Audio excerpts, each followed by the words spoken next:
Hi everybody, it's Couture and Tarnez Green, and our blog is about finding love after 40. A lot of people think they can't find love after a certain age, and 40 definitely is one of those ages. So our blog is about our lives and how we met each other and our ages, and just to give people some hope that they can find true love after 40. Keep hope alive. So we're going to do some questioning and answering today. We've created our own questions, and we've only done 3 for this particular blog, and we'll do more as time permits. So our blog name is Forlifecpl. Forlifecpl. I'm Couture, and this is Tarnez Green. I am now 50, and you are... I am the handsome 60 years old. The 60. You're real special. Yes, I am. So, Mr. Green, how, in your words, how did we meet?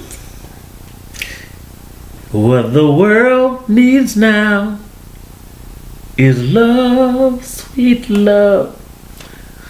How did we meet? We met through our journey and our prayer. That's how we met. Do you want to be a little more specific? Well, specifically, we met. And who is this person?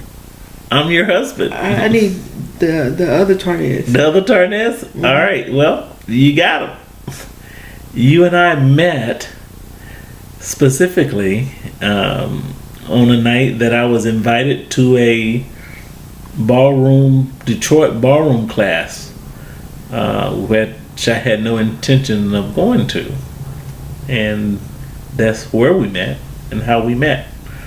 I got outside of my normal routine, and the very day that I did get out of my normal routine, I met the woman of all of my dreams and all of my prayers.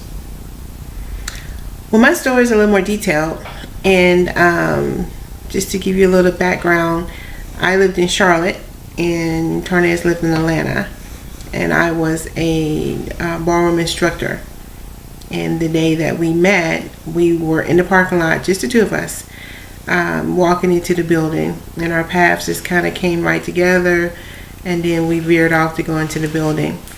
And, well, we didn't quite veer off. You started running into the building. Well, see, this is my story. Okay. You know, you had the opportunity to tell your story. All right. and who is that? Who's that woman? Let me ask. That's Kate Tizzle. That's Kate Tizzle. Uh-oh. It's on like popcorn now. So I got into the building and went on to do what I do, dance with students and things of that sort. And after speaking to Mr. Green in the parking lot, I felt like we had formally met. But not at all. He didn't think that we had formally met. So the founder of the organization pulled me off the floor in order for me to meet him. Because I asked him to. Okay. And I was a little annoyed because I was being pulled off the floor with a student that I was dancing with. And you should have been annoyed because I was just so handsome. Really? Of course. So I went and met him and was formally told his name, and then I said, okay, I met him walking in the building. And I said, no, you didn't. But I actually did. Okay, we're gonna move on beyond that because if I didn't know your name and we didn't introduce ourselves, we did not formally meet. And we formally met when I inquired about you and had the young man bring you over to meet me formally. Okay, so I did that, and then I went back to the floor. I was like, are we done? Can I go back to the floor? And we did. So that's how I did. So that's how we met. Okay. All right, so fast forward, and of course we started dating. We dated for a long time before anybody knew that we was actually dating, which is the way I preferred it because I was a very private person. I still am a very private person. And then we got married. How long? Because he's the one that's good with the dates. I am terrible with dates. 6 years, 5 months, 4 days and 22 hours. Really? Yes. All right. So, what made you choose me? What made me choose you? Well, I actually did not choose you. You and I seem to debate that. I chose you secondarily after God chose you, because that's what I prayed.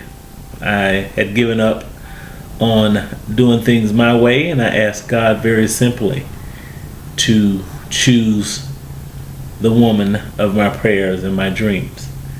And I prayed for certain things, and I won't go into all that at this point in this discussion, but he answered my prayer, and he brought me and led me directly to you. So I say to you, as I've always said, that God chose you for me, and he led me directly to you, because my choices prior to now was a bit, should I say, not very, very successful. Okay, so I'm going to answer that same question. I believe that he chose me, but I also believe that, I had said a similar prayer a couple years before that, and my prayer was very specific. And in that, I asked God to bring what I needed, because I apparently did not know what that was based on my history. Amen. And I needed him to do it for me. But because of me questioning certain things in faith, I guess you would say, based on what I'm seeing and what I'm hearing and what it truly is, I told God, I said, you know your child, so what I need you to do is to bring him and put him right in front of my face where I cannot deny it. And that actually happened. That first night I met him, it didn't ring anything familiar to me at that time, because I wasn't thinking about it at that time, but that's exactly what God did, and he kept doing it because you was running from me when I got right up in your face. I had the breath smelling good, the teeth were shining, and I got right up in your face, and you were running, backing up. Well, I was backing up. I wouldn't say run. But yeah, you was running. I was on the wall already, so I didn't have far to go. Yes, you were on the wall. But he did that. He definitely put him right in front of my face, and not just that one time, several times. Yes. So what sets the person apart from other relationships or persons you dated? Well, for us, it's very easy, because you're the first in so many categories. Well, obviously, you've already broken a number of records for just being, number one, my best friend. You're the first woman that I've been able to tell absolutely everything to, which is amazing. But with this transparency has brought about a great deal of freedom and trust. Also, the manner in which we love. You are so easy to love. You're mild-mannered, but you're certainly no punk. You're a bully. You're quite the bully. And you are the strongest woman, and you're the smartest woman I've ever known.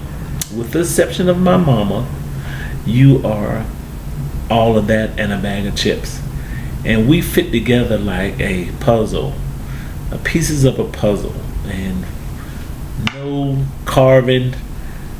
Everything that I've gone through prepared me for you, and that's when I knew it was so very easy to love you.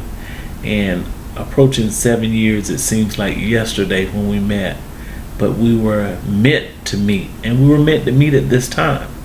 All of the times that I've been to Charlotte, through Charlotte, around Charlotte, and never even bumped into you one time. We were probably in the same room many times and never met, but it was meant for us to meet that particular night in March of 2010. Awesome. What sets you apart? Well, I'm a daddy's girl, and I love my dad. And my dad was a person who educated me on how I should be treated and how a man should pursue me if he really wants me. And I could tell from very early beginnings that you seemed to know what you wanted, and you were diligent in seeking that in me. So you were resilient when it came to pursuing me, and I love that, and it didn't change. And once we actually started dating,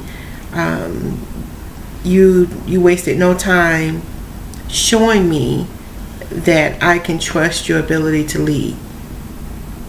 And that was major for me, because being a strong, independent person, because I've had to be, not necessarily because I wanted to be, but because I had to be, it was very difficult for me to trust anybody before in that role, because it's not about what you say, it's about what you do.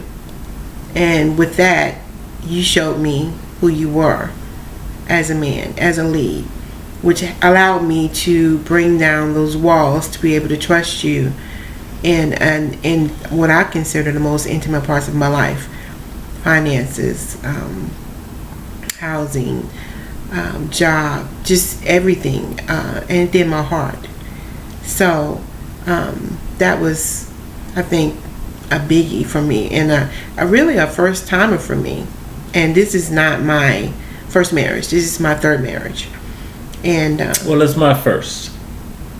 Well, that could be argued. It could be debated in the court of law, but the truth of the matter is, the other marriages, they were practice, and I am now prepared. So I count this as my first marriage, in every meaning of the word, and the way God meant it to be. So that's my stance. That's my final answer. Well, bless the Lord. How can you be with me every day and not get tired? Only God knows. The trouble I see. That's the other thing about you being so easy to love. I never imagined. I often worried, based on my history and my past, that at some point I was going to not like something that we were doing, or I was not like you. But I like you. I still like you. And the great thing about liking someone is the foundation for so many other things you can achieve. I just generally like you. I like your wit. It's great that you think you're funnier than me. You are quite the bully, which is great as well, because it can't be pushed around. But I enjoy being with you, and when I'm not with you, I don't feel the same. I don't feel as strong. I feel lacking when I'm without you. And even with new technology, which has helped, when we courted for those that time period where we commuted from Charlotte to Norfolk and Norfolk to Charlotte, the days that I was not with you, it was something certainly missing, and that was a first in my life, and I knew that God intended you for me. So I enjoy being with you thoroughly. Time passes by in seconds, in minuscule seconds when I'm with you. So that's it. Well, for me, this definitely was a first. I'm an introvert, and he's an extrovert. I'm a Leo.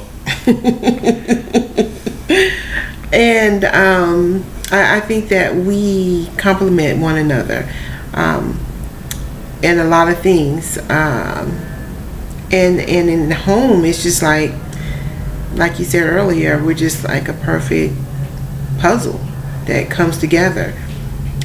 Even when he's like way up there, me way out there. Yeah, that happens sometimes. I have to reel him back in sometimes.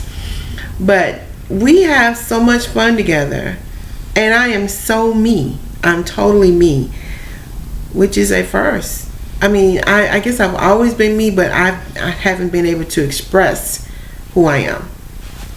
And I can do that. I can do that with you. And that makes a world of difference. And I can be quiet when I want to be quiet. I don't do small talk. So, he do a lot of the talking, so that takes That's care right. of that. That's right, because I'm the BOSS. So, Jack. okay. That helps. And, I think because we still like one another, and I pray that lasts Yes. forever, that it's just easy. I've never had any relationship be this easy. I mean, we're talking children, mother, father, just all relationships. So to me, that's a major thing. Falling in love over and over again is a wonderful thing. And when you truly find joy, some people are happy and some people are content. But you bring me joy. And I know that's a song, but I never believed that someone else could truly bring you joy. And you bring me joy with so many things that you do. Even when I hear you speak, it's soothing to my soul. It is an exponential benefactor in my spirit. Some people say you compliment each other. Well, you don't compliment me. You exponentiate me. You make me bigger. You make me brighter. You make me smaller. You make me taller. I feel 6'5", 6'6" around you. And I've gotten a little larger too, by the way. But nevertheless, you have created in me, I believe, that the man that God wants me to be in my pure spiritual pursuits, in my foundation, going back to what my mother and father led and built for me. So with joy, you find happiness. With happiness, you find peace. And I find that with you. I find nothing stressful about being with you. And that is an abnormality in most cases.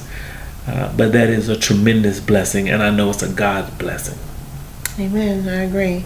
One last question or one last statement. What do you, I think it's a question. Let's go with a question. What do you think about what people say about us together in respect to the type of relationship we have? What do you think they see? I think they see things that we probably don't see, but they appear, based on the comments, to see a union that is forged in strength, in love, and in spirit, and in God. Because even from the first time when a woman met us and we were dating, and she asked how long we had been married, and we responded by saying we were not married. And I think she said, well, you will be. She said you will be. And a couple that thought we had been married for 20 plus 30 years, right. 25, 30 years. I was going to say, I ain't that old, but nevertheless, they see the happiness. Happiness is something you cannot conceal. Joy is something that you cannot conceal. It's not fabricated. It's not rehearsed. It comes out and shows up all the time in many instances when you think no one is paying attention. Someone is always paying attention, and because of that, it benefits someone, and it gives somebody else hope that they too, on their journey, will find true happiness, true love, and joy. That was good. I don't think I have anything to add to that. I think that wrapped it all up. So this is our first introductory blog, and we hope that you guys will continue to follow us Forlifecpl. You can find us on Instagram. You can also find us on Facebook. We have a Facebook group, and it's not called Forlifecpl. It's called Couples Adventurers. So you can look us up there, and hopefully you'll see us somewhere around Charlotte. Somewhere around Charlotte. See you. Or other places. Other places. Have a good one. Peace. Peace.